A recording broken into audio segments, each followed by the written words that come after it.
Essente lwezijjanga mwazigabanira muki kakati okugabana you're using a wrong statement. Tetwagabana sente. Temwagabana sente. Because from the beginning okuva ku ntandikwa ekigendererwa kyaffe tekyali ffe kufunamu.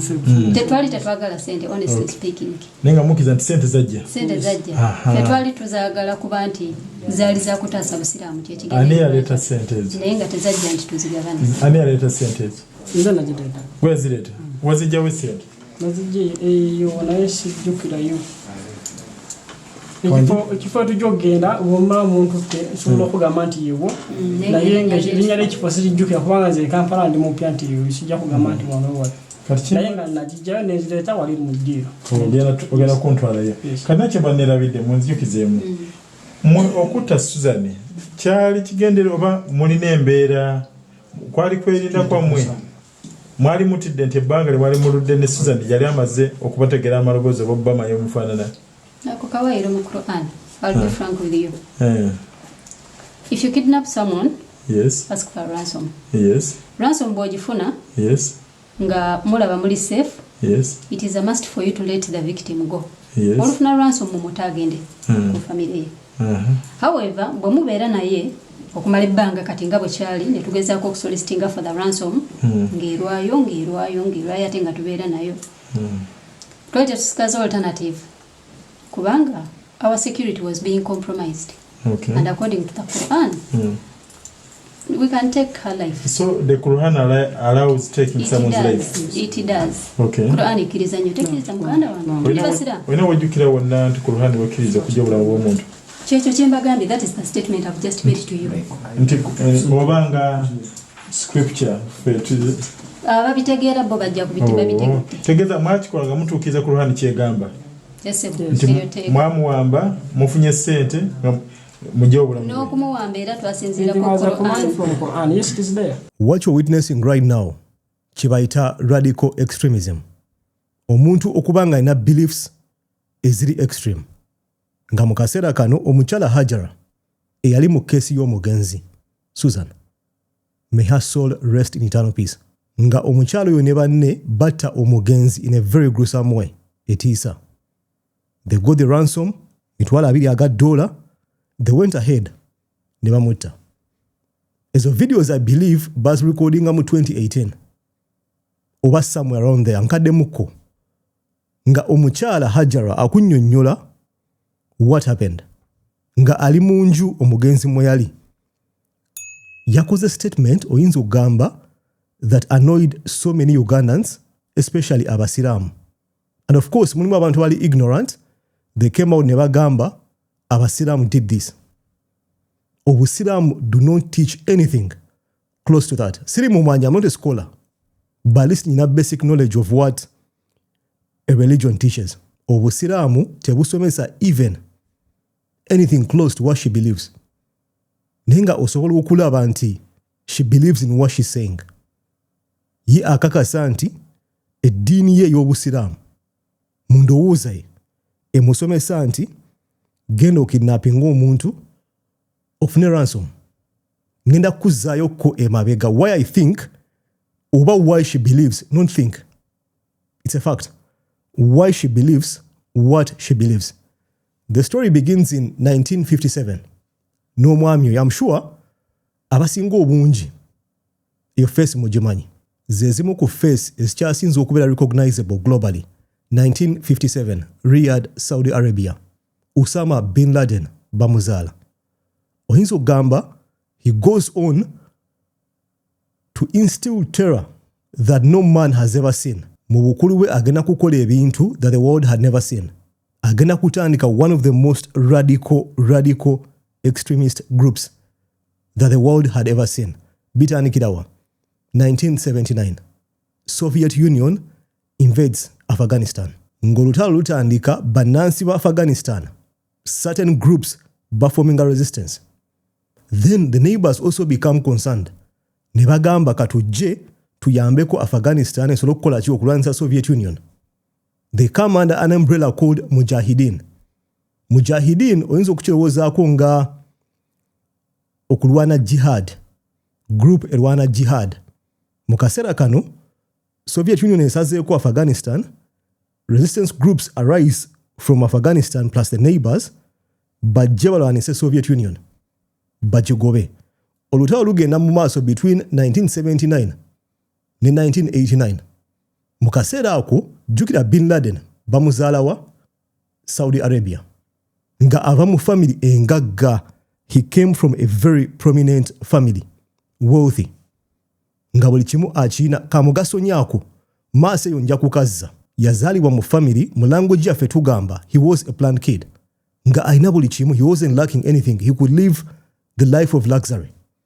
1979 the war happens. He comes from Saudi Arabia, najja mu Afghanistan, ne yegatta ku mujahideen. Alwane olutalo. Mu kaseera ako no one knew his game. Jukira yajjanga mugagga. He begins funding the group. The war goes on 1979 up to 1989 nerugwa. Mu kaseera ako 1988 nga Soviet Union etanso okuva mu Afghanistan forming a group. Nga group eyo compromisinga abantu abali mu Afghanistan plus others who had come okuyamba kuba mujahideen. Mu kaseera kano we know that group as Al-Qaeda. 1988. 1989 Soviet Union eva mu Afghanistan. Bin Laden addayo waabwe mu Saudi Arabia. Atandika okukola struggle yiye. Atandika okusaawo embeera mu Saudi.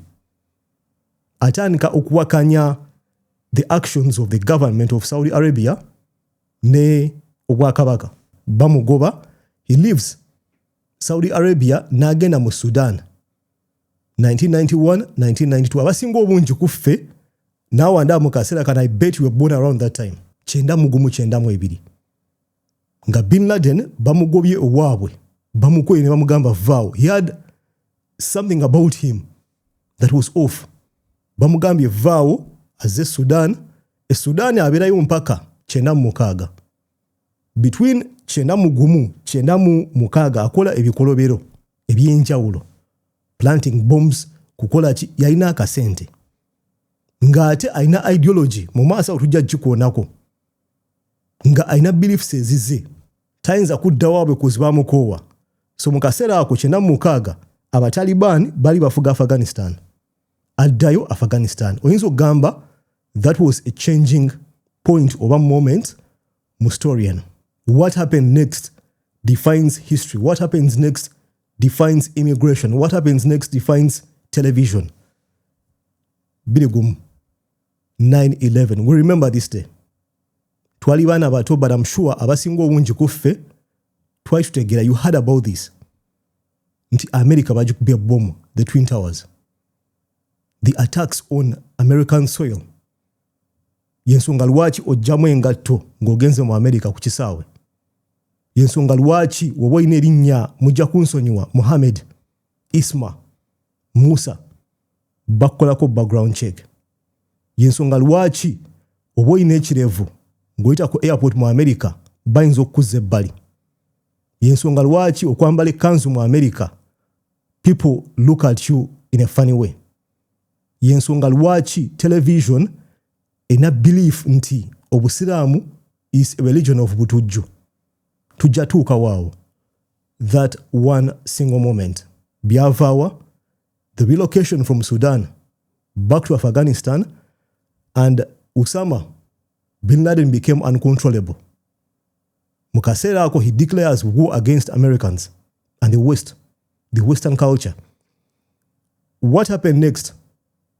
Bush, George Bush tujjukira, he comes out n'agamba tujja mu crashing, we shall crush him. He invades Afghanistan ajjeko Abataliban. Shortly after, waliwo olutalo olulala. Iraq, I'm sure we all know Saddam Hussein. Yali omukulembeze oba dictator Iraq mu kaseera ako. Ne batabani be, notably Uday.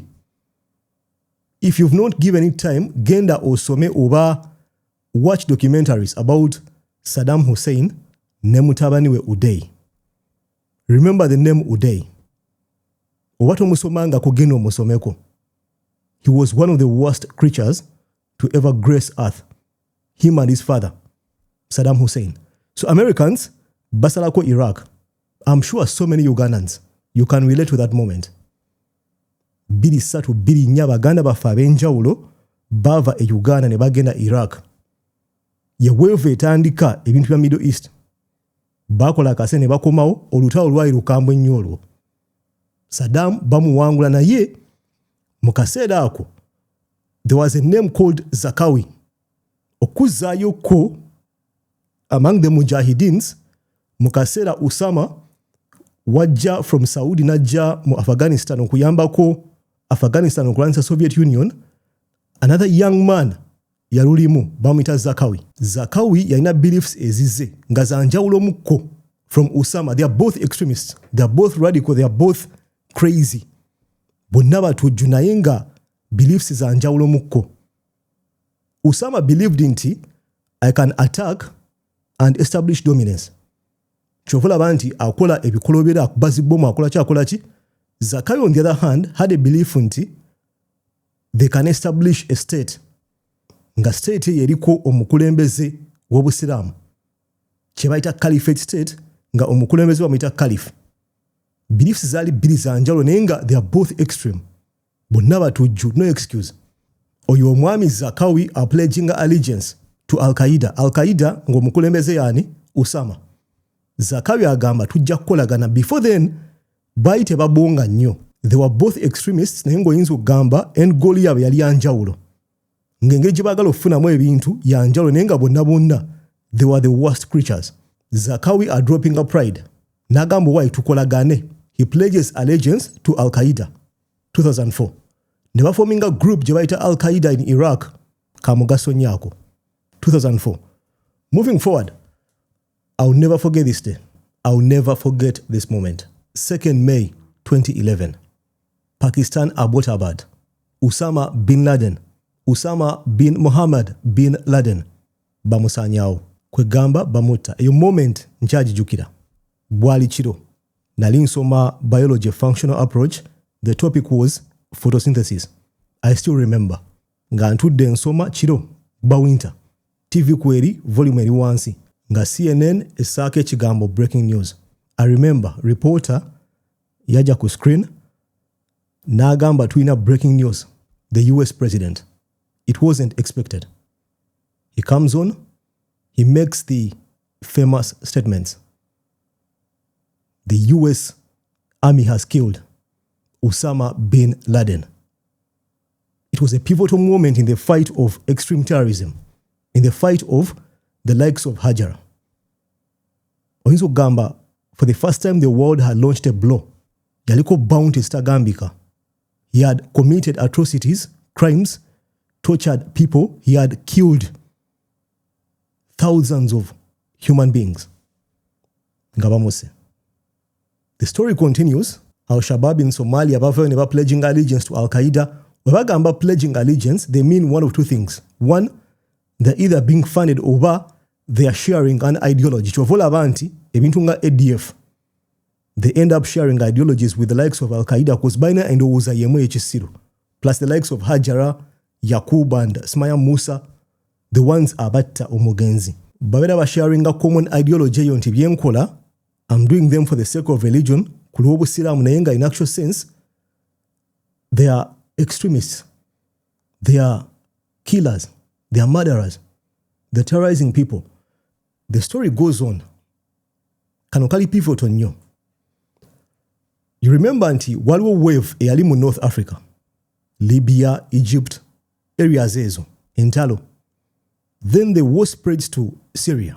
Syria omukulembeze bali bamuyita Assad mukasera kano yavaako recently. The war went on. In Syria was so bad.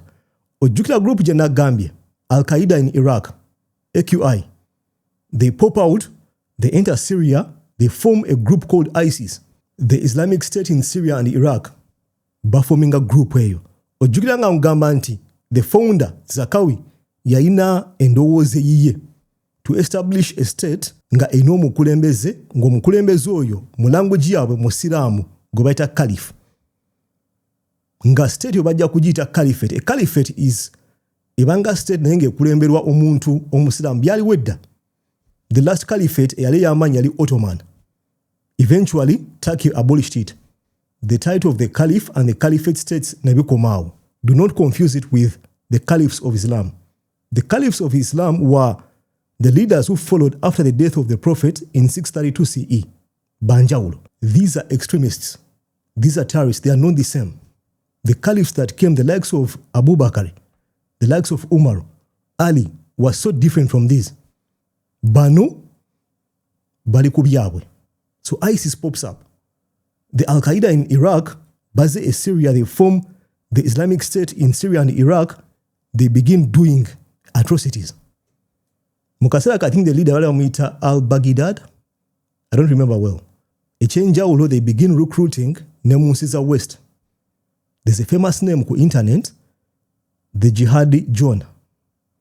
Sijja kugamba kugooglinga, sijja kugamba kunonya videos. He was a young man. He was a young man from the West mu UK. Nga enubulamu bulungi. Nguyinza ogamba he wasn't lacking. He wasn't so rich, but he was stable. Nga asoma ali mu nsi ennungi, n'ava mu Bungereza, he goes to Syria, n'atandika okukola ebintu. Nga even some of the leaders of ISIS batandika okumutya. Soma ku Jihadi John. Nga we nkugambye, I'm not advising you to watch the videos. Ojja kulaba ebintu bye yakola omuntu gwe baafuna obufunyi who was radicalized. Tugenda kati mu radicalization. Nti abasajja bano baina ebigenerwa byabwe. They are looking at establishing caliphs and caliphates. They begin radicalizing young men and women, confusing them. Ngabagamba, the enemy is the person who is against the formation of a caliph and a caliphate. Omulabe si mu Kristaayo. Omulabe ye muntu yenna ali against the formation of obukulembeze obwo. Tebasoma Quran. If you watch different videos of people who are de-radicalized, they were previously radicalized nga mukasera kano inzo gamba, they've been rehabilitated. Bajja kugamba nti even prayers were foregone. Tuchimanyi nti Islam, the pillars of Islam, the biggest, pray. Naye ate wo osoma stories abantu nga they've been de-radicalized. Bajja kugamba nti akasera katuuka nga n'okusaba kugamba don't pray. You're wasting time. You should focus on ways of making sure we form a caliphate. Tufune caliph akulembere, because we think the problems of the world are happening because we don't have a caliph. It's pure madness. Sibu Siram, they are far from being Muslims. They are not. They've been, mu language, very basic, brainwashed. Nenga the accurate term is radicalized. Okusigira ekifaananyi nti enemy ye muntu atayagala tufune mukulembeze wa caliphate gye twagala okuteeka mu position.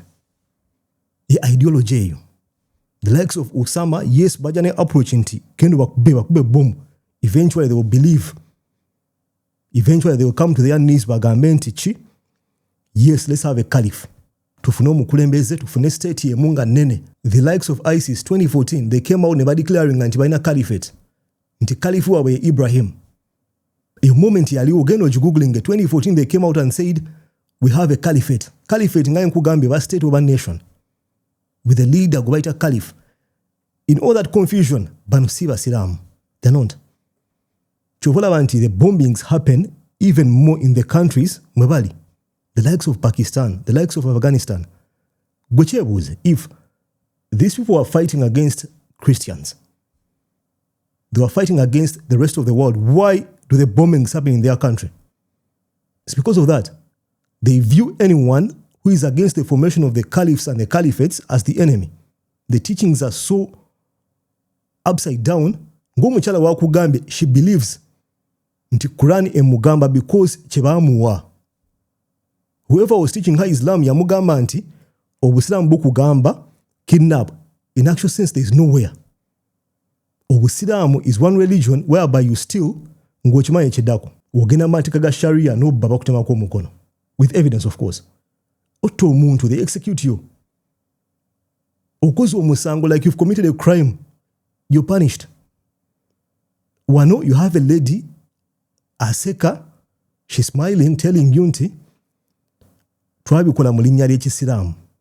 Eyo statement yoka yoka. Eyo kulaga radicalization, super.